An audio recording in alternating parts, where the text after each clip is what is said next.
Infinidat has announced enhancements to its InfiniBox G4 family for high-end enterprise storage. A reminder that cyber-secure storage has never been more important. So what does Infinidat mean when it promises next-generation data protection? Well, today we're putting Bill Basinas, Senior Director of Product Marketing at Infinidat, in our hot seat to explain why we need next-generation data protection and what it really is. Bill, welcome to the Register Hot Seat. Tim, glad to be here. Looking forward to the talk. Bill, you talk about next-generation data protection, and data protection has evolved rapidly in recent years. So how is your next generation different from the other modern data protection solutions that we see? Yeah, that's a great question, and we've thought about this long and hard. And I have a long history in my career of being a data protection specialist and working with different data protection technologies. But today, in the cyber world that we live in, it's more important than ever because it's all about being able to develop a strategy around recovery first. And a big portion of the recovery for a strategy also entails data trust. And data trust requires tremendously accurate data validation. And over the last 3 years, we've developed a suite of products around our InfiniSafe technologies that we basically include the vast majority of it no cost in our solutions to provide this basis of a secure cyber storage strategy that's very easily implementable for companies that we work with. And from that perspective, really think of it today as the new DR of the past. And it has to be something that's tried, true, but not as complex and easy to manage, and effectively allows you to quickly recover from these cyber events that everybody is going to experience at some level at some point or another. So break it down for us. What are the key capabilities of next generation data protection?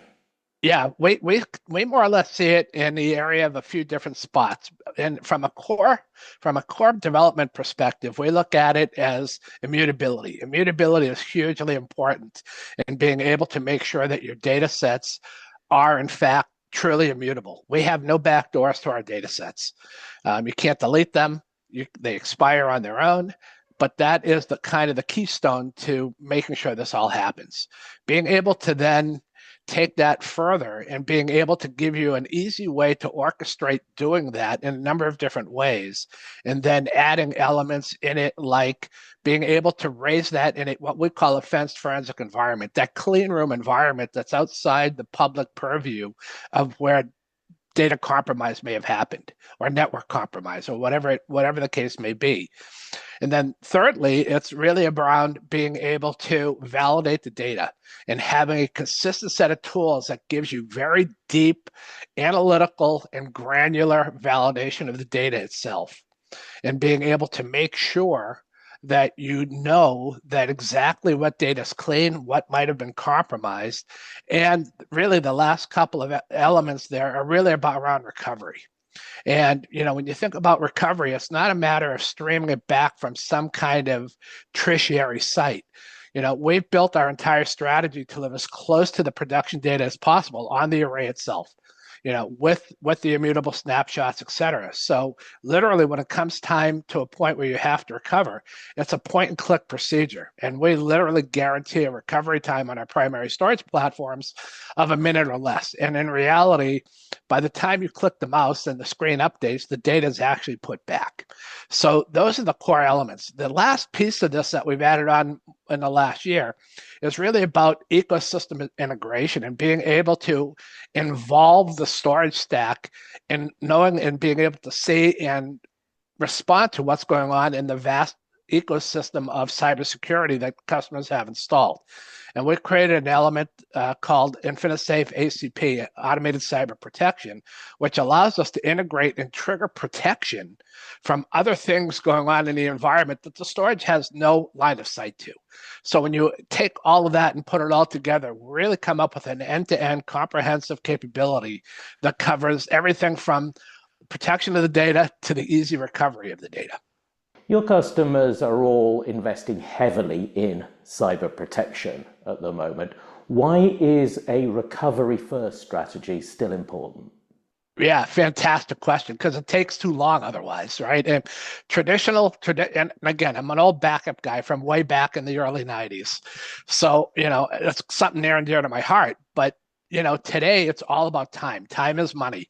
And in a cyber event, it's millions, right? It can be millions, and we've seen cases where it's multiple billions of dollars. So when we think about around, the time is money kind of dynamic to all of this, if we implement something and we're doing it on an ongoing basis, we're ready to recover, right? And if we're taking scheduled immutable snapshots multiple times a day, and then we augment that with, say, our InfiniSafe automated cyber protection, where it could take additional snapshots because something else is going on somewhere else in the environment, we're being proactive in how we protect the data. Now, that's all fine and good, but ultimately we also have to be able to take that next step and do that validation of the data that we talked about.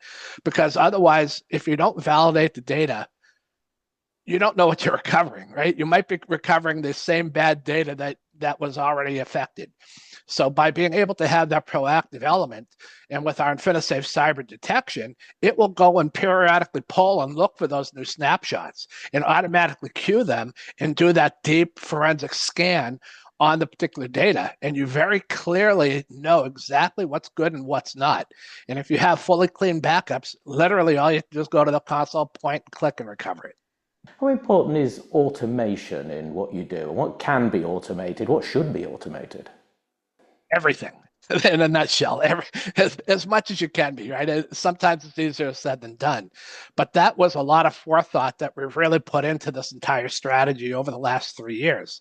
Is we got to make it easy, and lots of times, Tim, if we think about it, the words enterprise means complexity, and we're not about trying to stitch together complex sets of options in order to make cyber storage and cybersecurity happen.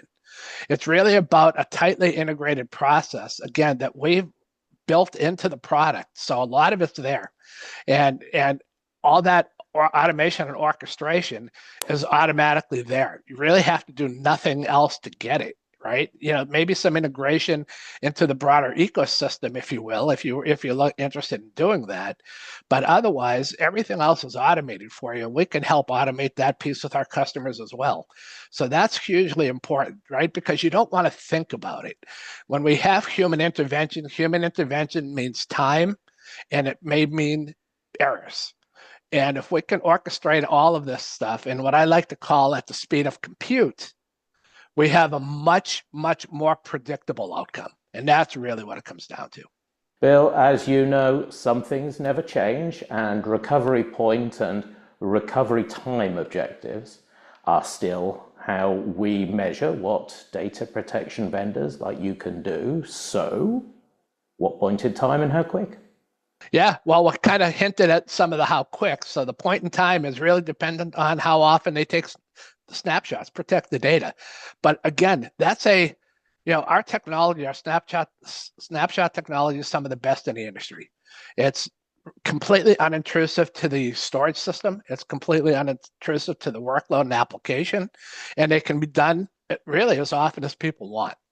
And and again, when I mentioned ACP, it sounds like it's something rudimentary, but when you have such a big ecosystem of cybersecurity tools that are monitoring and trying to detect and prevent these types of attacks, and it really costs you nothing in order to do a snapshot of the data on our systems, then why not just do them, right? And have that extra predictability of being able to reduce that threat window outside the realm of just the storage environment, right? Because even if I'm doing 6 snapshots a day, Tim, that means I have 4-hour gaps.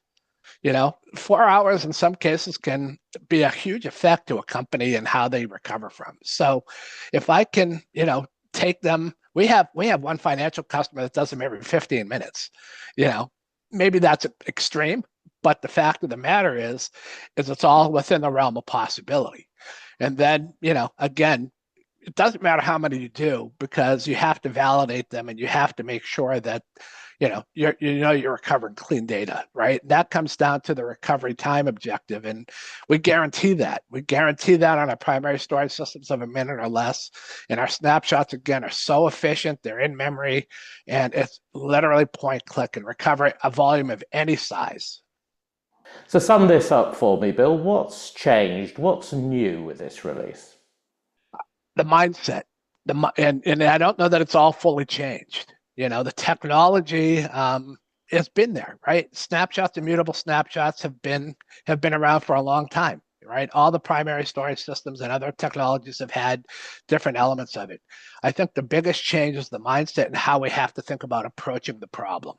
And that's why we've come up with the strategy of a next generation cyber data protection and recovery theme, because we have those underlying powerful and FiniSafe tools that we've created, and we include the systems that enable this strategy extremely easily. So, like I mentioned earlier, it's the new DR. And in the past, when we did DR, we prepared for that, that tsunami or that earthquake or that smoking hole incident. It was all about being proactive and programmatic and being able to make sure we manage the event with as little intervention as possible. So the mindset has to shift a little bit to what cyber brings to the table today versus what the old DRs of the past had been. So I think that's probably the biggest change. Congratulations, Bill. You may now leave the hot seat. Thanks, Tim.